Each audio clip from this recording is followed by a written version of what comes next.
Jesus Cristo veio a esse mundo para nos salvar dos nossos pecados. Ele faz isso nos dando vida espiritual. E as várias ressurreições físicas que ele efetuou, quando ele aqui esteve, apontam para a ressurreição espiritual que ele opera nos nossos corações. Jesus nos dá vida espiritual. E é sobre isso que eu gostaria que nós refletíssemos nesta noite. O texto o texto áureo desta conferência, Efésios 3, 21. Peço que os queridos que têm Bíblia abram na Efésios 3, 21. E diz assim: a Ele, a Deus, seja glória na igreja e em Cristo Jesus por todas as gerações, para todo sempre. Amém. Pai, fala aos nossos corações hoje à noite, que eu diminua, que eu desapareça, e só o Senhor esteja aqui neste púlpito, falando aos corações. Aquece os nossos corações, abre as nossas mentes. Não permita, papai, que qualquer impedimento, qualquer distração tire a tua palavra, mas que a palavra encontre guarida nos nossos corações, que as nossas mentes sejam abertas para recebê-la como palavra do Deus vivo, em nome de Jesus, amém.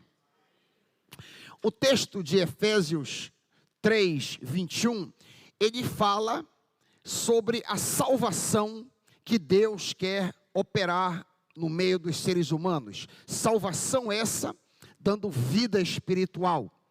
O segmento desse texto, ele está aberto no teu colo. Paulo ainda diz que ele pedia que Deus nos fortalecesse, a partir do versículo 16, que ele nos fortalecesse no íntimo, com seu poder por meio do Espírito Santo, para que todos nós juntamente pudéssemos compreender a largura, o comprimento, a altura e a profundidade do amor de Cristo Jesus, sendo nós cheios da plenitude de Deus. Efésios 3, 16 a 21. Queridos, se a oração de Paulo for efetiva em nossas vidas, se de fato nós buscarmos o poder do Espírito Santo, se buscarmos entender a largura, o comprimento, a altura e a profundidade da obra que Deus quer fazer em nossas vidas, se buscarmos a plenitude do Espírito de Deus, com toda certeza a sua glória será vista dentro e fora da igreja. Dentro e fora da igreja. Nesta manhã nós trabalhamos bastante o principal obstáculo para a glória de Deus dentro da igreja, que são obras mortas. Obras mortas matam a glória de Deus dentro da igreja. E hoje eu queria falar um pouco dessa glória dentro e fora, de que maneira a glória de Deus dentro da igreja e fora da igreja reluz. O que é que ofusca? O que é que mata? O que é que destrói a glória de Deus dentro e fora da igreja? Uma palavra: pecado. Os nossos pecados ofuscam e até destroem a glória do Senhor na comunhão interna da igreja e no testemunho externo para o mundo. Ou seja, quanto menos pecados em nossas vidas, maior será a manifestação da glória de Cristo na igreja e no mundo. Uma das maiores mentiras que tem sido ensinadas no cristianismo, isso talvez vai lhe surpreender nesta noite, uma das maiores mentiras que tem sido ensinadas é que Jesus veio a esse mundo para nos levar para o céu. Isso talvez te choque.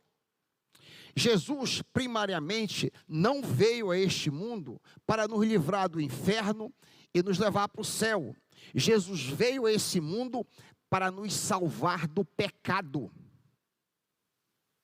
Jesus veio aqui para nos livrar do pecado.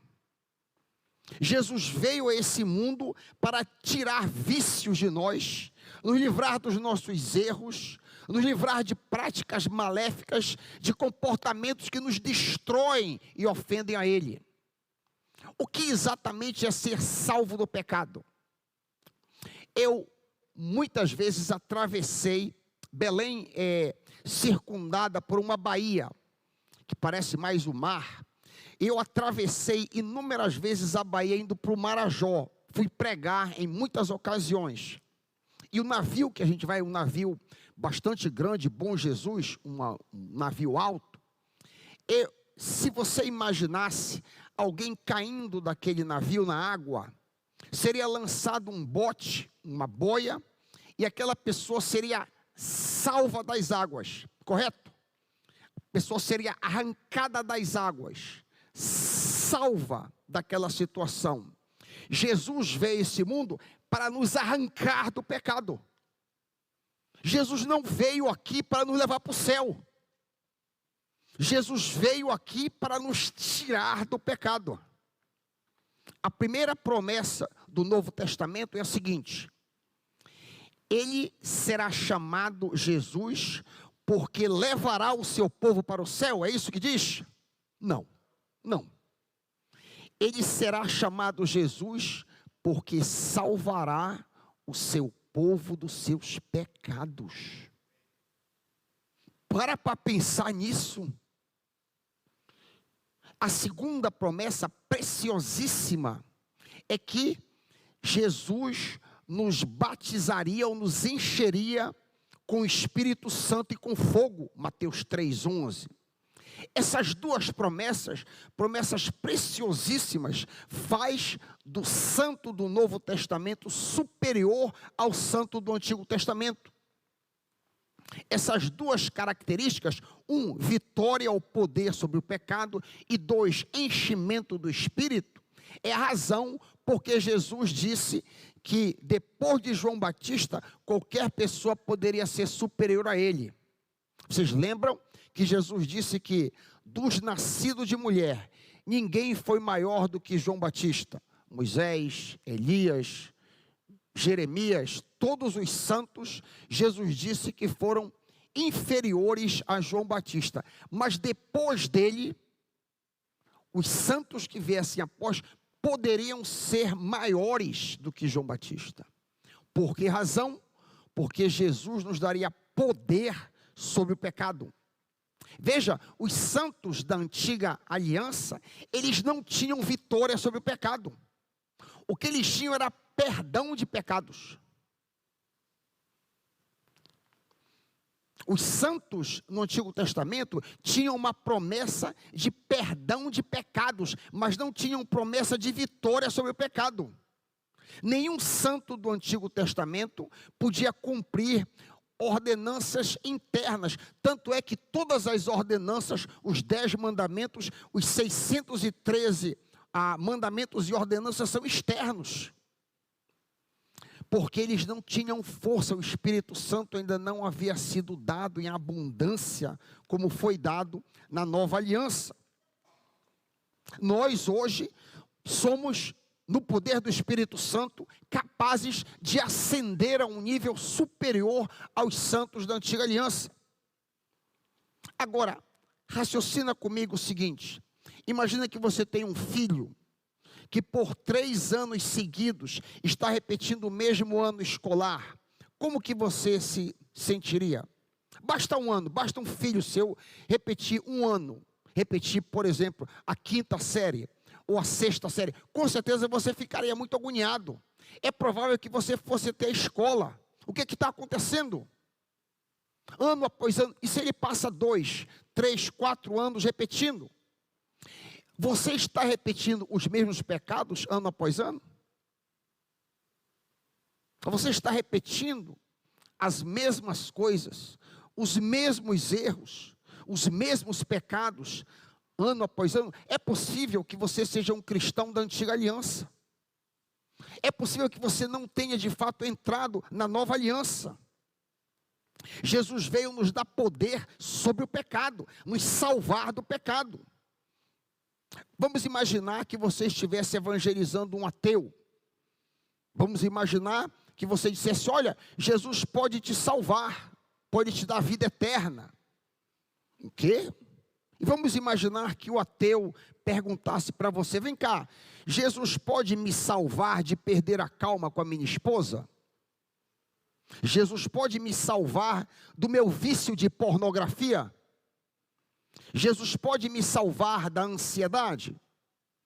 Jesus pode me salvar de ter inveja dos meus colegas de trabalho? Jesus pode me salvar da mentira?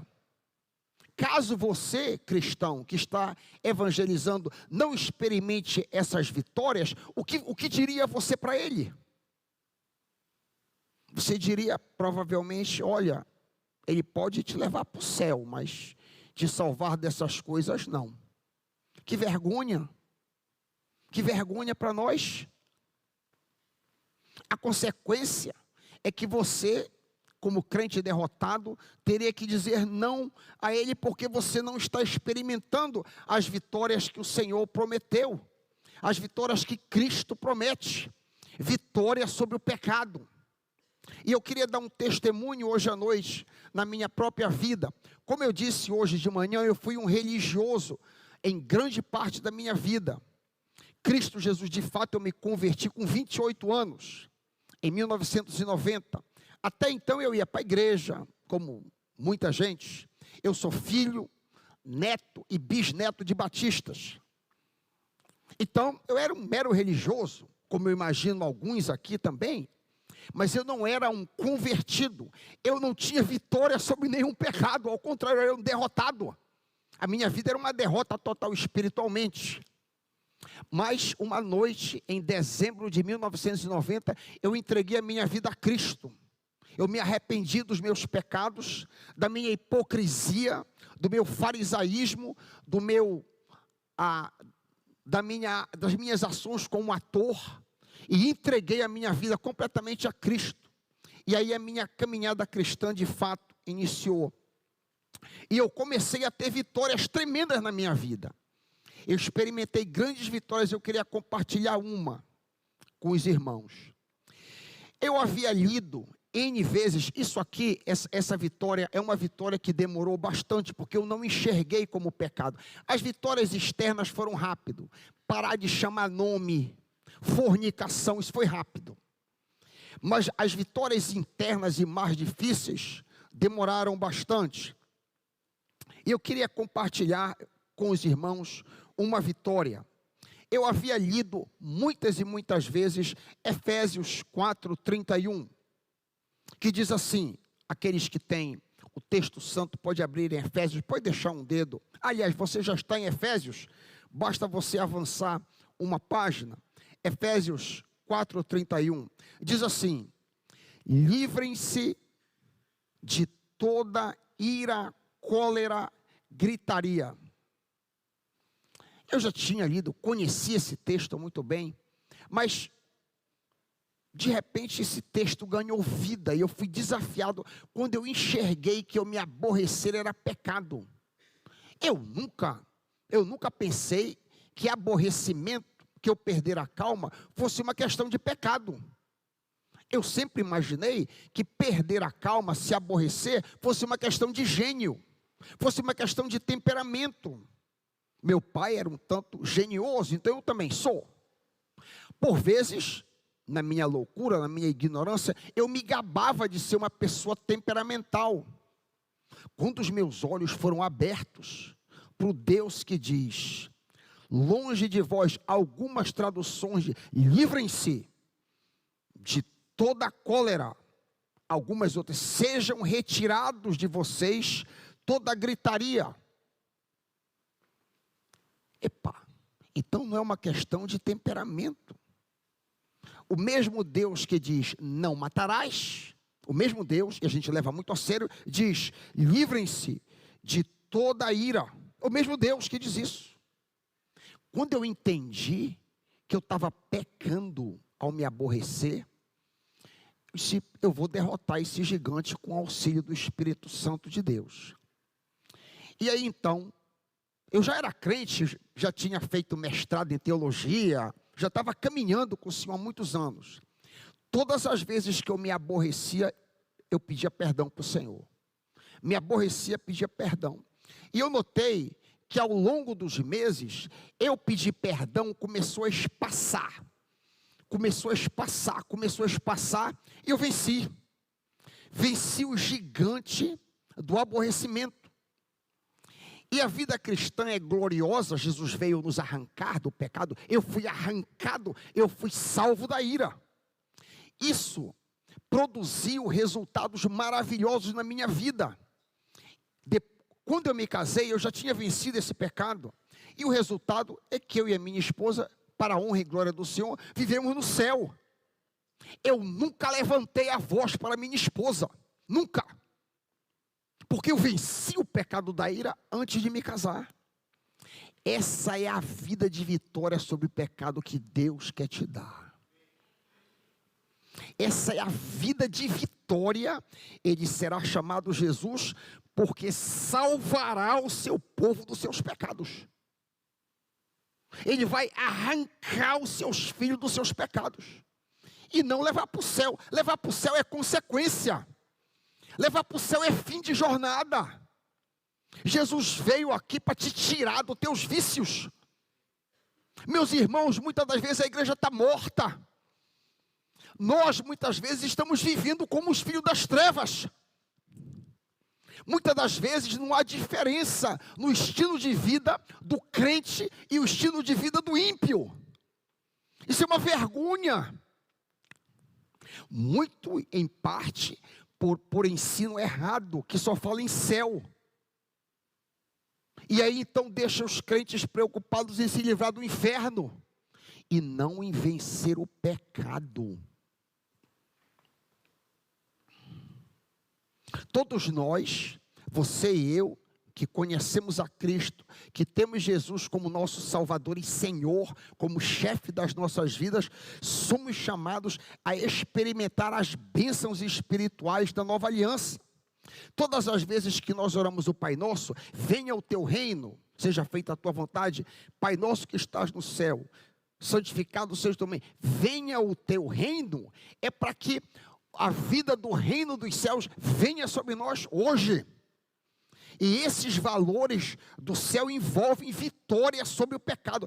Pastor Raik, dê outros exemplos de vitória de promessa que Deus tem, de vitória sobre o pecado. Vou dar alguns aí, maravilhosos. Vitória sobre a ira, aqui o meu caso, Mateus 5:22. Vitória sobre a lascívia, ou vitória sobre a luxúria, Mateus 5:28, vitória sobre a mentira, Mateus 5:37, vitória sobre o revanchismo, vitória sobre vingança, para que você não se vingue de ninguém, Mateus 5:39, vitória sobre o ódio, Mateus 5:44, vitória sobre a inveja, vitória sobre ciúme, Mateus 5:3, vitória sobre ansiedade. Meus irmãos, a quantidade de cristão ansioso é estratosférica. A Bíblia diz, não andeis ansiosos. Quando eu estou ansioso, eu estou pecando. A Bíblia diz, mas pastor Raik, é possível vitória? É possível. É possível. Você precisa enxergar as coisas que a Bíblia comanda e que você não faz como pecado. Enquanto você enxergar essas coisas como temperamento, é porque eu preciso de Prozac para poder viver, é porque eu preciso de auxílio de psicólogo. Não sou contra psicólogo, não sou contra psicólogo. Lá na nossa igreja, a doutora Márcia Lessa é uma psicóloga que trabalha, faz uma bênção, o ministério, não é isso. O meu ponto é a dependência dessas coisas. O crente não é para andar de muleta. O crente é para ter vitória sobre o pecado. O crente não é para andar derrotado. Ele será chamado Jesus porque salvará o seu povo dos seus pecados. Oh glória! Que a igreja do Senhor se levante para enxergar isso. Que todos nós, os nossos olhos sejam abertos. O Senhor Jesus veio a esse mundo para nos fazer um povo glorioso, para nos fazer um povo santo. Tem mais vitória. Olha, Isso aqui não tem nada a ver com vitória para ter dinheiro. Isso é teologia da prosperidade. Não que seja ruim ter dinheiro, o Senhor pode dar recurso para você. Não é vitória para ter saúde, é bom ter saúde, mas não é essas são as vitórias que o Novo Testamento apresenta. Vitória para casar com uma boa pessoa, tudo isso aí é muito bom, mas as vitórias aqui são todas vitórias espirituais, conquistas espirituais, vitória sobre o amor ao dinheiro, Mateus 6:24, e vitória sobre si mesmo. Eu tenho uma filha adulta, nos meus dias mundanos, que eu andava em festa e farra, me relacionei rapidamente com uma pessoa, ficou grávida e depois que eu me converti, eu fui atrás dela. E ela já é uma adulta, já tem 30 anos. Recentemente eu estava em São Paulo, estado de São Paulo, Botucatu, onde o meu genro faz a residência médica. E nós estávamos sentados lá, eu e a minha esposa, e a minha filha Diene fez uma pergunta profunda para mim, que falou muito no meu coração. Ela disse: e aí, papai, o senhor está com 60 anos, o que lhe resta? O que é que o senhor está atrás? Quais são as suas ambições? Quais são os seus sonhos? E eu acho que o Espírito Santo me inspirou para dar uma resposta. O que é que você diria? O que você diria? Se sim, você está com, digamos, aqui a maioria, 50 anos. O que é que está à frente para ti? Quais são os teus planos à frente? O que é que tu aspiras? O que é que tu anelas à frente? O Espírito Santo me deu uma palavra maravilhosa. Não sou eu porque eu sou um tolo. Foi o Espírito Santo que falou pela minha boca. O Espírito Santo disse assim: eu estou atrás de vida abundante. Vida eu já tenho. Quando a gente recebe Jesus, a gente recebe a vida de Deus. Mas Jesus não veio apenas dar vida. Ele diz assim: eu vim para que tenhas vida e vida em rolo. Eu disse: minha filha, eu estou atrás de vida abundante. Por exemplo, eu não venci a ansiedade ainda. Eu não venci o medo ainda. Mas eu não vou desistir. Da mesma maneira como demorou bastante tempo para eu vencer o aborrecimento, eu acho que vai demorar bastante. Mas todas as vezes que eu me encontrar ansioso, que eu me encontrar com medo, perdão, Senhor, me liberta desse pecado. Me liberta porque tu viestes a este mundo para me libertar do pecado. Tu viestes aqui para me salvar do pecado. Ele será chamado Jesus porque salvará o seu povo dos seus pecados. Aleluia. O que é que mancha, o que é que suja a glória de Deus na igreja? Os nossos pecados. Portanto, todos os crentes do Novo Testamento precisam reivindicar essa promessa de Mateus 1:21. Aí faz dessa promessa alguma coisa pessoal. Você que está aqui, eu não conheço vocês, eu nunca vi vocês antes. Eu reconheci o Zica agora. Eu reconheci o Hugo Zica agora. Agora, por que foi estranho? Porque eu acho que ele está na metade do que ele era. Agora que eu vi a fotografia, que eu me lembrei. Tu perdestes um pouco de peso, não?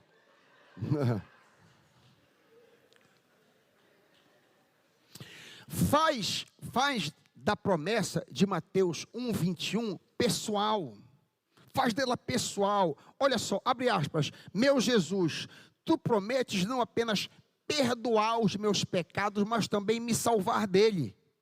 Começa com o pecado que mais te atormenta, o pecado que tu mais repetes.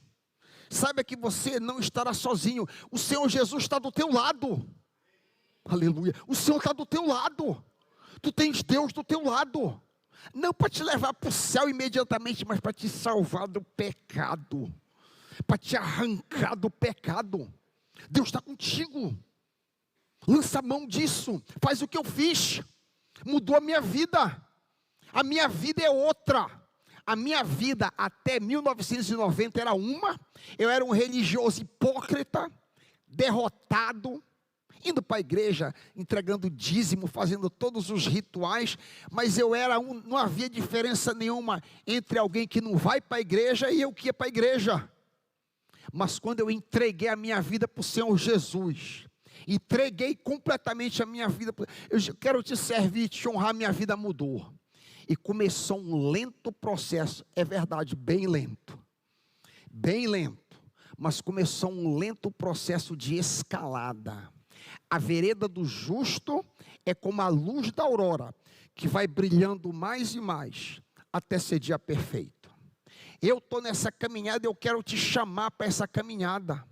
Essa caminhada é gloriosa, é maravilhosa. Eu acabei de citar um exemplo que fez uma diferença tremenda no meu casamento. Eu vivo no paraíso com a minha esposa. Nós nunca tivemos desentendimento, porque o Senhor Jesus operou no meu coração e quer operar no coração de cada um de vocês. Então, lança mão dessa promessa, diz assim: Senhor Jesus, tu viestes nesse mundo não só para me perdoar, mas para me libertar. Eu quero viver uma vida gloriosa. Sim, e você tem ajuda do Espírito Santo. Não vos embriagueis com vinho, Efésios 5,18, mas enchei-vos do Espírito. Olha, meus irmãos, o Espírito Santo não é propriedade de pentecostal, não.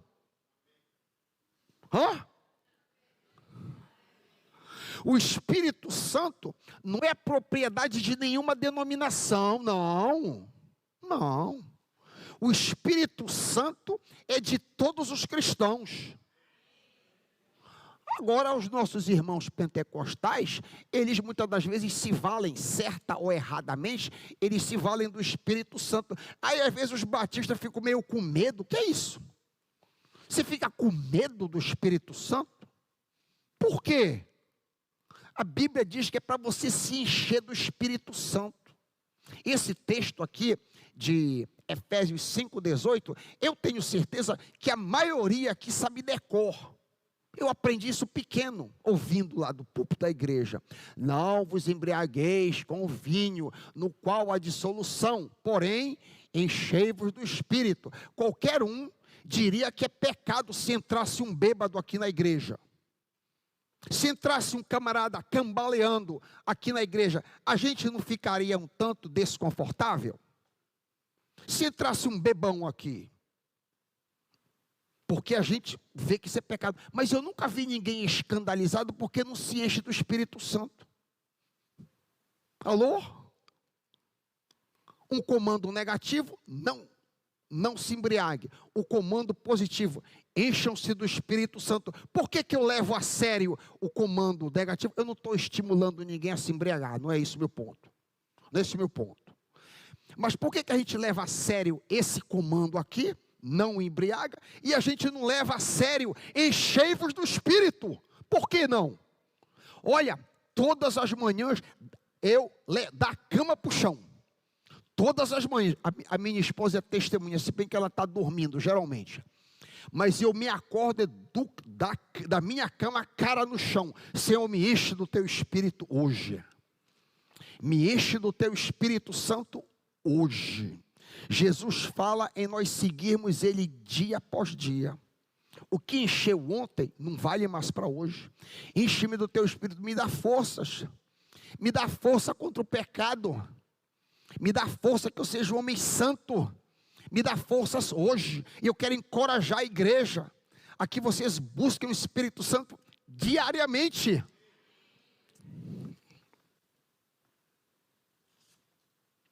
Talvez você esteja pensando, mas pastor Raik, é impossível viver neste mundo com esses valores tão altos. Foi exatamente o que Jesus fez. Jesus foi um homem como nós, Deus homem, 100% Deus, 100% homem. Ele viveu uma vida agradável ao Pai e nós somos chamados a imitá-lo. O que quer dizer a palavra cristão? O que quer dizer a palavra cristão? O que significa? Pequeno Cristo. Nós somos chamados para viver como Cristo. Sermos iguais a Cristo. Agora, se você nunca foi regenerado, agora a palavra é para você, que era como eu. Se você, embora frequente igreja, nunca entregou a sua vida para que Jesus seja Senhor da sua vida, você precisa fazer isso, porque você jamais vai experimentar vitória na força do braço. Nós precisamos entregar e receber Cristo como Salvador pessoal. A Bíblia é clara: aquele que não nascer de novo não pode ver o reino de Deus. É muito claro. Não é aquele que vai para a igreja não pode ver o reino de Deus. Não é aquele que dá dízimo não pode. Não é aquele que lê a Bíblia. Não é nada disso. É quem não nascer de novo. Jesus disse isso para um bispo. Nicodemos era uma autoridade religiosa. Nicodemos era um figurão. E ele disse: se você não nascer de novo, você não entra no céu. Você é um religioso, como eu era. Você precisa receber a Cristo como seu Senhor e Salvador. A Bíblia diz que aqueles que recebem o Senhor Jesus através do seu Espírito, entra nele. E ele tem os seus pecados perdoados e é transformado. Os olhos são abertos. Se você nunca fez isso, você está morto espiritualmente. Sim, você está, por sinal, se você anda numa ciclicalidade de pecado, é muito provavelmente que você não tenha nascido de novo. Se a sua vida, preste atenção, se a sua vida é uma ciclicalidade, você não vê avanço. Entra ano, 2018, a mesma coisa, 2019, 2020, 2021, a mesma coisa. Você não vê avanço, é provável que você não tenha nascido de novo. Você está morto. E Jesus, quando ressuscitou os mortos físicos, fez isso para apontar para a realidade da vida espiritual. Olha, todas as vezes que Jesus encontrou a morte, ele a derrotou. Todas as vezes que Jesus Cristo, enquanto neste mundo, encontrou-se com a morte, ele a derrotou. Eu vou citar alguns exemplos. Ele fez isso para nos mostrar que ele podia dar vida espiritual. Vocês lembram da ressurreição do filho de Naim, da viúva de Naim? Duas procissões, uma procissão vinha saindo daquela vila chamada Naim, a procissão da morte, a procissão da tristeza, a procissão do pesar, e Jesus vinha com a procissão da alegria, a procissão da vida.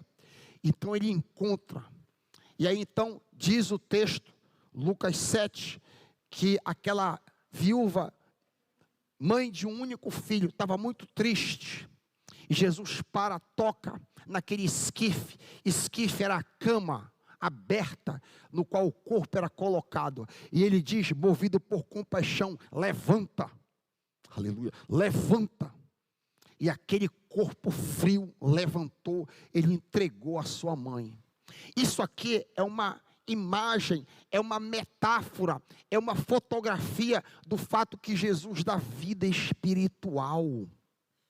Jesus fez outras ressurreições maravilhosas, como por exemplo, vocês lembram da filha de Jairo, quando aquele chefe da sinagoga chegou até Jesus, minha filhinha de 12 anos está morrendo, vem em casa, vem que ela está morrendo. E aí então Jesus decide ir com ele, multidão, puxa, encolhe, muita gente para todo lado, empurra, impressiona de um lado, pressiona do outro, e uma mulher que tinha uma menstruação de muitos anos, se não me engano, 12 anos, é isso? Uma mulher que estava sangrando durante 12 anos, diz ela com fé, no meio daquele empurra, toca no manto do Senhor Jesus. E Jesus disse, alguém me tocou. Os discípulos disseram, tu estás brincando? Está todo mundo te espremendo? Todo mundo está pensando, não, de mim saiu poder. De mim, alguém tocou com fé. Alguém pegou em mim com fé e de mim saiu poder. Quando ele disse isso, a mulher identificou que era ela, veio para frente e disse, fui eu. E Jesus diz, filha, a tua fé te salvou. Ali o termo salvação ali não é apenas a cura física. Jesus a salvou espiritualmente também. E nesse entretempo, vieram servos de Jairo e disseram: olha, não incomoda mais o mestre, a tua filha já morreu. Jesus ouviu os servos da casa. Jesus disse: não temas, crê somente. E a comitiva seguiu. Não sabemos quanto tempo, horas, chegaram na casa daquele homem. Já era um homem rico. Diz o texto, aquela comoção, muita gente chorando. E Jesus, então, por que vocês estão chorando? A menina dorme. Começaram a rir. É interessante, há um detalhe curioso, há um detalhe cultural curioso nesta narrativa. Lucas 8. As pessoas que estão ali sabiam que a menina estava morta, mas eles eram pranteadores profissionais. Por isso que eles passaram imediatamente do choro para o riso. E Jesus ignora e entra no quarto e pega na mão da menina e diz: Talita cumi, moço, eu te digo, levanta. Eu nem preciso dizer qual foi o resultado do comando do mestre. Diz que a multidão, extasiado, ele entregou aquela menina viva para mostrar que ele podia dar vida espiritual. Aquilo é uma parábola, talvez a mais sensacional de todas as ressurreições do Senhor Jesus tenha sido a ressurreição de Lázaro.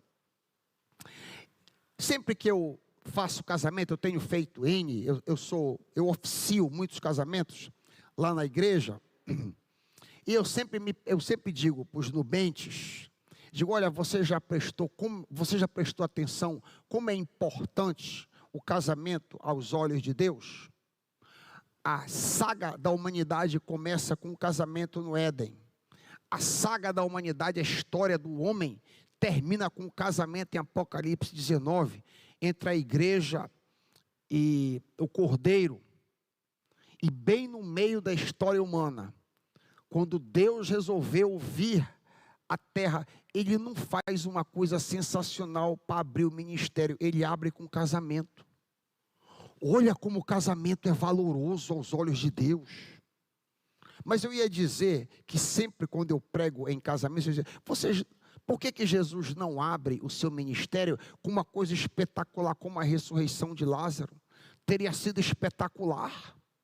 A ressurreição de Lázaro talvez seja o evento mais extraordinário, mais circense, mais magnífico que Jesus realizou. Todos vocês conhecem a história muito bem. Em João 11, Jesus recebe a informação de que o seu amigo está seriamente doente, está enfermo, aquele que amas. E Jesus diz: essa enfermidade não é para a morte, é para a glória de Deus. E de propósito, o texto é muito claro, de propósito, Jesus se demora onde ele estava, para esperar Lázaro morrer. E aí então, quando Lázaro morre, ele diz: olha, Lázaro morreu. Ele diz: Lázaro dorme. Os discípulos dizem: ele está dormindo, está tudo bem. Se não, ele morreu. É uma metáfora muito comum. Não, ele morreu, mas eu estou alegre que vocês vão ver a glória de Deus. E Jesus caminha até Betânia. Quando ele chega lá, próximo da vila, Marta vem ter com ele e diz: Senhor, se tu estivesses aqui, o meu irmão não teria morrido. Isso é uma forma educada, oriental, de dizer: onde cargas d'água tu estavas? Porque tu não viestes logo? O meu irmão morreu. E Jesus disse: Marta, o teu irmão há de ressurgir. Ela diz: eu sei, ele há de ressurgir no último dia. Jesus diz: eu sou a ressurreição e a vida. Quem crê em mim, ainda que morra, viverá. E todo aquele que vive e crer em mim não morrerá eternamente. Porque ele dá vida espiritual, então não morre eternamente. Ela corre e vai buscar Maria. Maria, o mestre te chama. Maria diz exatamente a mesma coisa: Senhor Jesus, se estivesses aqui, o meu irmão não teria morrido. A mesma polidez para dizer: por que tu demorastes tanto? por que que tu tardastes dessa forma? Por que tu não viestes logo? E Jesus diz, movido por compaixão, diz, onde o pusestes? E a comitiva marcha até o túmulo. Eles vão até o túmulo, muita gente, poeira, eu imagino uma quantidade enorme, gente chorando, e Jesus comovido. E o versículo mais curto da Bíblia nos é apresentado. 2 palavras, Jesus chorou. Jesus chorou. Nós não adoramos um Deus distante. Nós não adoramos um Deus que não se importa com as nossas dores. Nós não adoramos um Buda insensível. Nós não adoramos Alá remoto, que não ama os seus. Nós adoramos um Deus que chora. Diz que Jesus chorou, movido por compaixão. Isso é um conforto muito grande da minha vida. Quando eu atravesso as minhas lutas e dificuldades, eu sei que Jesus se importa comigo. Sei que Ele me ama. Enfim, chegaram diante do túmulo e Jesus diz, tirai a pedra. Tem lições maravilhosas neste evento. Vocês já pararam para pensar por que Jesus diz, tirai a pedra? Jesus não tinha poder para dizer, abracadabra? Claro que sim. Mas aqui uma lição preciosa para mim e para você. Jesus não vai fazer nada por você que você pode fazer. Não. Existem algumas medidas que você tem que tomar na sua vida e você não tem tomado. Deus me ajuda. Você pode fazer. Se você pode fazer, Ele está esperando que você tome as medidas que você precisa tomar. Por exemplo, você já sabe que você não deve fofocar, que isso é pecado, e você continua se reunindo com as mesmas mulheres que fofocam. Jesus me livra da fofoca. Jesus não vai te livrar, você precisa se livrar dessas amizades. Você que é pornógrafo, que está aqui, Jesus me livra da pornografia. Você não pode ir para esses sites sujos. Jesus não vai te livrar enquanto você não tomar as medidas que você tem que tomar. Você tem que tomar as medidas que você precisa tomar. E aquilo que você não pode fazer, Ele vai lhe ajudar. Tirai a pedra. E diz que aquela pedra foi tirada diante daquele túmulo. Por sinal, Marta disse, cheira mal. Ia bater uma caatinga terrível lá de dentro, com certeza, 4 dias, um sol absurdo.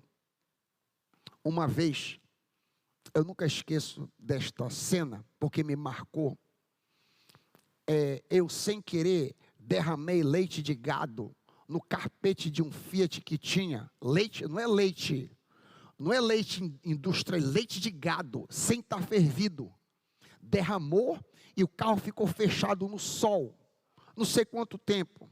E eu me lembro da cena que me marcou, quando eu abri a porta do carro, eu não sabia que havia derramado e o leite estava lá. Eu senti uma caatinga a ponto de morte, o fedor mais absurdo que eu já experimentei na minha vida. Imagina quando rolaram, imagina aqui comigo, quando aquela pedra diante, que estava abafando o corpo morto de 4 dias, quando rolaram aquela pedra ali, e Jesus, o autor da vida, disse, primeiro ele agradeceu, Pai, eu te louvo porque tu já me ouvistes. Eu acho lindo esses detalhes. Ele fala com o verbo no passado. Tu sempre me ouves, tu já me ouvistes. Mas isso aqui é para que eles vejam e creem que eu sou quem digo ser. Eu sou o Filho de Deus. E Jesus diz, Lázaro, vem para fora. Você já prestou, por que Jesus disse Lázaro? Já parou? Esses detalhes são preciosos na Bíblia. Por que cargas d'água? Jesus disse, Lázaro, vem para fora. Aquela região era uma região de cemitério. Se Jesus não tivesse dito Lázaro, se ele tivesse dito apenas, vem para... tudo quanto era morto levantava. Eu quero é Lázaro. Poder absurdo. Lázaro vem para... Eu não preciso dizer o que aconteceu quando Jesus disse isso. Jesus é o autor da vida. E aquele corpo pútreo levanta e sai da tumba. Para a honra e glória do Senhor Jesus Cristo. Provando que Jesus pode dar vida. É esse Jesus que está vivo no meu coração e no teu coração, que te dá vida e te arranca do pecado. Creia nisso. Eu vim aqui hoje à noite só para te dar essa maravilhosa notícia, que você não precisa ser um escravo.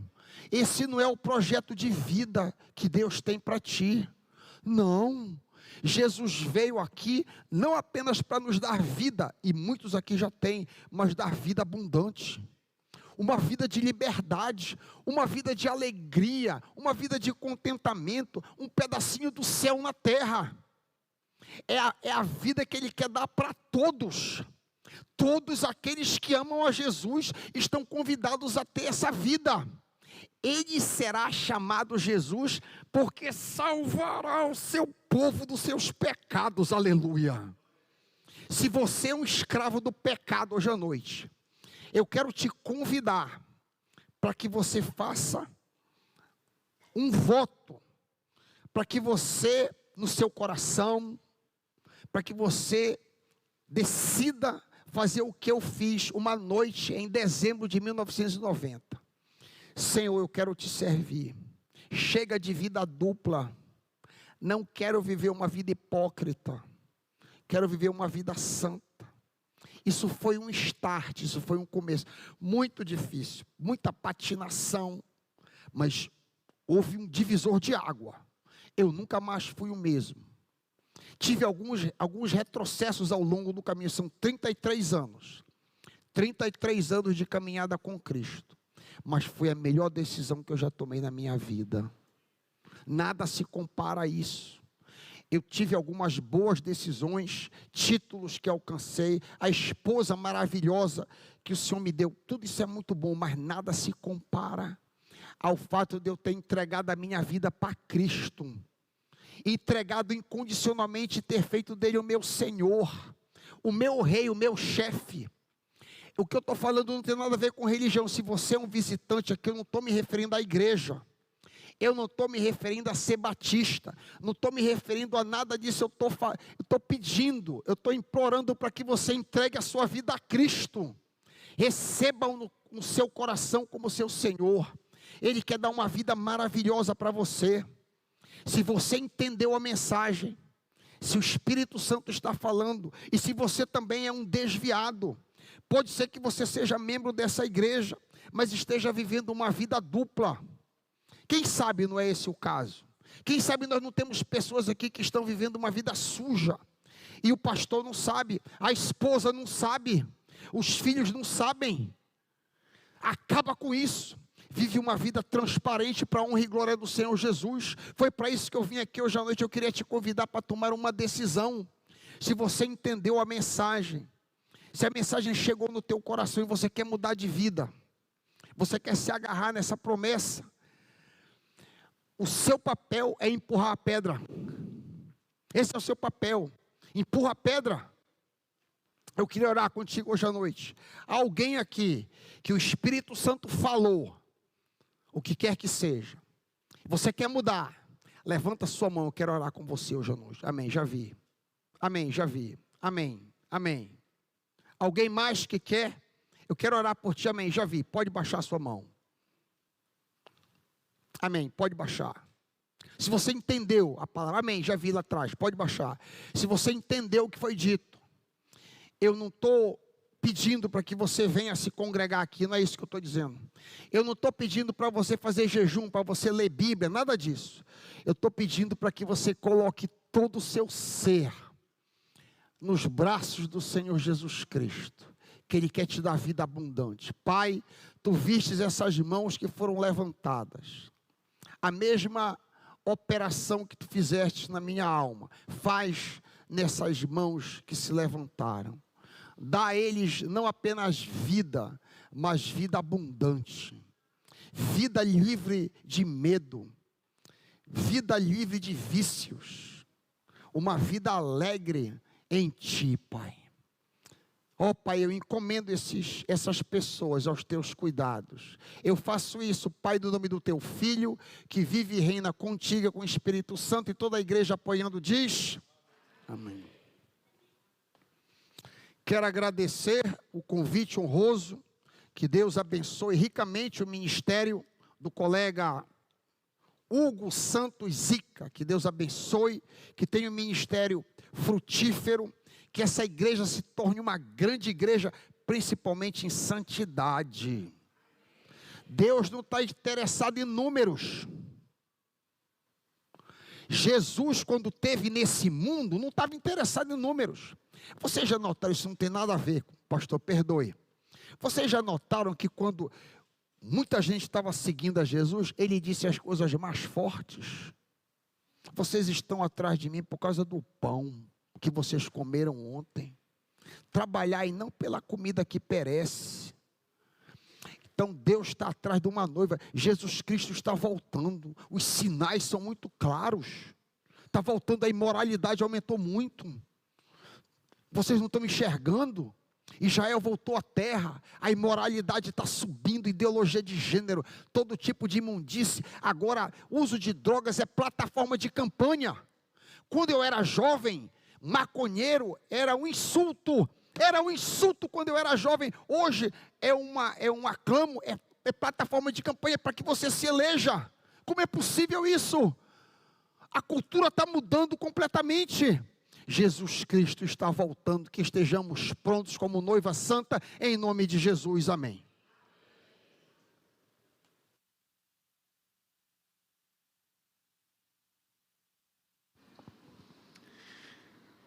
Depois de um domingo como esse, eu tenho certeza que, Deus o permitindo, nós vamos convidar o pastor Raik para voltar aqui muitas vezes. Há apoio? Favoráveis digam sim. Batista aqui, viu, pastor Raik? Aqui que funciona assim. Mas nós temos muito que agradecer, porque Deus enviou o seu servo, movido pelo Espírito Santo, para falar ao nosso coração. Me impressionou muito saber que Jesus chorou. Alguém vive no pecado e não dá a menor pelota para isso. Alguém vive na incredulidade e sente sonolência quando ouve a mensagem. Você pode não se importar, mas Jesus se importa com você. O Senhor salva e deseja salvar. Já foi feito um apelo, eu não vou fazer um segundo apelo não. Mas eu quero dizer a você: guarde no coração o que você ouviu e coloque a sua vida nas mãos de Jesus. Irmãos, nós vamos terminar nossa comemoração com vontade de continuar comemorando, dá vontade de querer que o pastor Raik ficasse aqui mais algumas semanas pregando a palavra de Deus para nós, e que o culto se estendesse, mas como eu disse, outras ocasiões haverá em que nós poderemos ouvi-lo. Nosso coral vai se dirigir para cá, porque o coral vai cantar uma linda canção, e com ela dar término ao nosso culto. Antes do coral cantar, eu quero concluir com uma bênção, mas eu queria deixar uma oportunidade aberta. Aniversário tem bolo, não tem? Vai ter bolo ali, um bolo para cada pessoa, vai ser entregue ali na saída. Bolo de aniversário tem que ter bolo, muito bem. Mas alguns aniversários têm presente. E você se perguntaria: o que você pode dar de presente para a igreja? Ame a igreja, fale bem da igreja, ore pela igreja. Mas na última reunião da assessoria de finanças, nós nos deparamos com uma necessidade. A necessidade de substituir alguns dos televisores da Escola Bíblica Dominical. Para facilitar a comunicação, a gente usa televisores, e nós pensávamos em fazer a compra do orçamento da igreja, mas foi sugerido que a gente pensasse na possibilidade de levantar o valor dentre nós mesmos. Eu acho que é possível.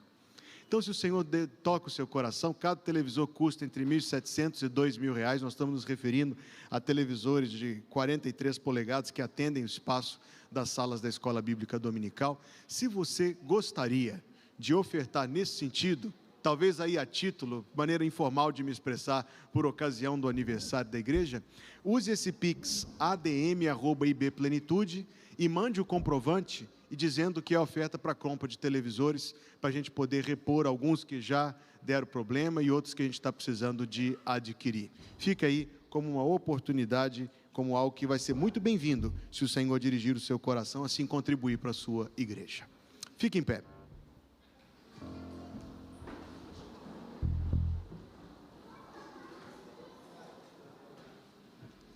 Pai, obrigado em nome de Jesus por esse dia tão especial que o Senhor preparou.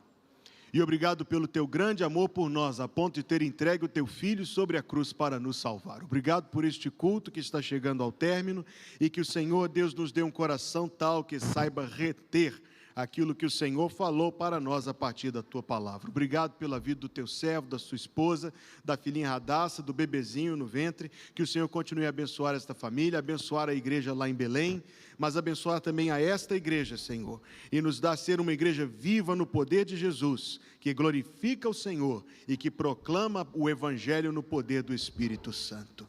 Fica conosco, Senhor, na semana que está iniciando hoje, e não somente, mas todos os dias, até o dia que Jesus vier nos buscar.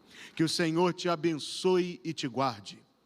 Que o Senhor faça resplandecer o seu rosto sobre ti e tenha misericórdia de ti. Que o Senhor sobre ti levante o seu rosto e te dê a paz. Em nome de Jesus. Amém.